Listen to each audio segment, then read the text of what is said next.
Artıq çəki və piylənmədən əziyyət çəkirsən və nə etsən də bu nöqtəsinə gələ bilmirsən, bugün TN Streaming çayının artıq çəki atmaqla bağlı faydalarından danışmadan öncə əslində bunun əsas səbəblərinə baxacağıq.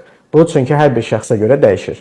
Öncəliklə qeyd etməliyəm ki, artıq çəkinin atılması ilə bağlı bəzi yanlış düşüncələr var. Elə insanlar var ki, qeyd edir ki, bir aya 15-20 kiloqram atmaq istəyirəm. Bu tamamilə yanlışdır. Ümumiyyətlə tibbdə bir insan sağlam şəkildə həftədə 500 qram ilə 1 kiloqram arasında çəki ata bilər.